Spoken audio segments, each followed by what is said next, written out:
What if I told you this robot vacuum can clean 1,000 square meters without ever stopping to recharge?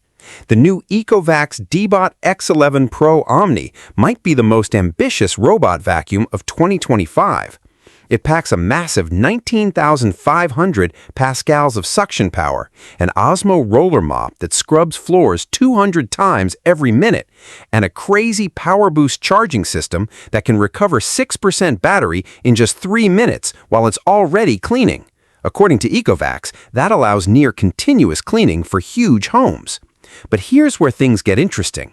The X11 doesn't just vacuum, it washes its mop with 75-degree hot water, dries it using 63-degree hot air, automatically switches between cleaning solutions, and even uses AI to plan cleaning routes.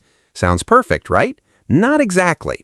While many owners love its powerful mopping and pet hair performance, some users report navigation issues, occasional bad mop odors, and software quirks that can affect the experience. So is the X11 Pro OMNI worth it? If you want one of the most advanced robot vacuums ever built, absolutely. But if flawless navigation is your top priority, you may want to compare it with competitors before spending premium money. Because the X11 Pro isn't trying to be just another robot vacuum. It's trying to replace your entire floor cleaning routine. And honestly, it's surprisingly close.